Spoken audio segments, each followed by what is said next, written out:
ہمارے ساتھ جھارکھنڈ اسٹیٹ مومن کانفرنس کے پردیش مہاسچیو حضرت مولانا مفتی عبداللہ اظہر قاسمی صاحب ہیں۔ حضرت یہ بتائیں مومن کانفرنس کیا ہے؟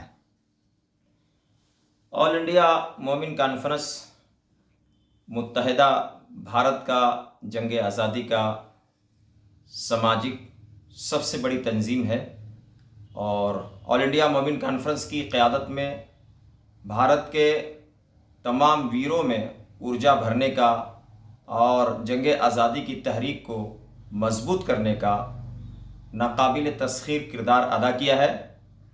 آل انڈیا مومن کانفرنس بھارت کے 1947 میں تقسیم ہو جانے کے بعد 1948 میں مولانا ابوالکلام آزاد لکھنؤ کے پروگرام میں مومن کانفرنس کے لیڈروں سے یہ کہا کہ میری گزارش ہے کہ بھارت کی آزادی میں آپ کا سنستھا کا اہم یوگدان رہا ہے، لیکن آل انڈیا کانگریس پارٹی سیاسی پارٹی ہے، میری گزارش ہے کہ آل انڈیا مومن کانفرنس سیاسی اپنے اس حیثیت کو ختم کر کے سماجک روپ میں کام کرے اور morally support all India Congress party کو دیا جائے۔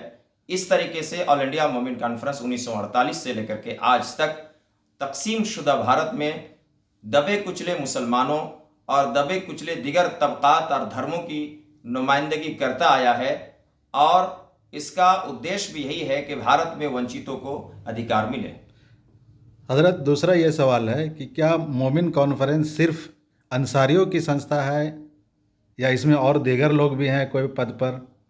آل انڈیا مومن کانفرنس کو جو چلانے والے لوگ ہیں، بھارت ورش میں 85% سے زائد انصاری برادری کے لوگ رہتے ہیں، اور ہر اعتبار سے یہ پچھڑے ہیں۔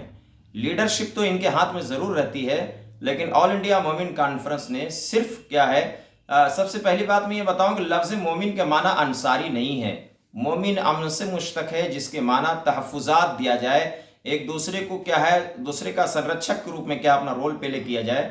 آل انڈیا مومن کانفرنس تمام مسلمانوں کے مظلوم طبقات، برادران وطن کے مظلوم طبقات کا سمویدھان کے انوکول لڑائی لڑتا ہے اور سرکار سے دو بدو باتیں کرتا ہے۔ مومن کے معنی انصاری نہیں ہے، جہالت کے بنیاد پر غلط ڈیفینیشن کو رائج کیا گیا، اور ایک سیاسی کھیل بھی کھیلا گیا اس کے پیچھے۔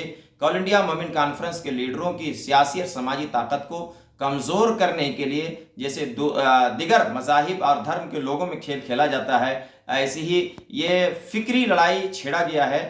مومن کانفرنس کا مراد انصاری تنظیم اور سنستھا نہیں ہے۔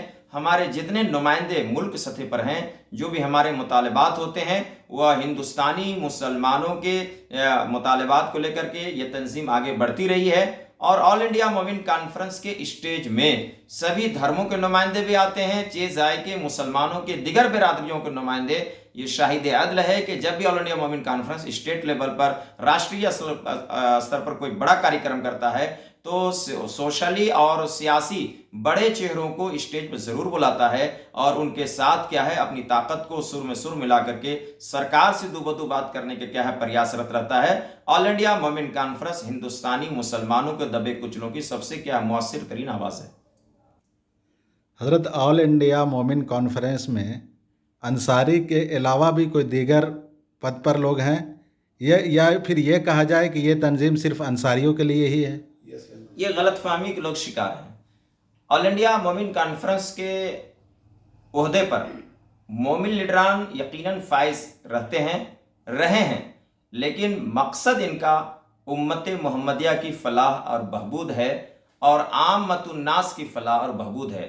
کیا جمعیت علماء ہند کے صدر سید صاحب ہیں تو سید کی تنظیم ہو گئی؟ امارت شریعہ کے اگر امیر سید ہے تو سید کی تنظیم ہو گئی؟ یہ کیا ہے، جہالت اور لا علمی کی بنیاد پر لوگوں کو کیا ہے اور سماجک طاقتوں سے گھبرائے ہوئے لوگ ہم پر الزام لگا کر کہتے ہیں کہ آل انڈیا مومن کانفرنس جولاہوں کی تنظیم ہے، انصاریوں کی تنظیم ہے۔ یہ سچ ہے کہ دیش کی رنگ روگن اور گریما میں اگر کہیں سے شکتی پردان ہوتا ہے تو وہ انصاری برادری کا خون اور پسینہ بہتا ہے۔ یہ الگ بات ہے کہ دیش کے غلط نیتیوں کے سسٹموں کو، جیسے آج ہم حاشیے پر کھڑے ہیں، جس طریقے سے دیش پر کھڑے ہیں، ہمارے ساتھ حضرت امارت شریعہ میں سبھی لوگ ہیں، خان، سید، انصاری، عراقی،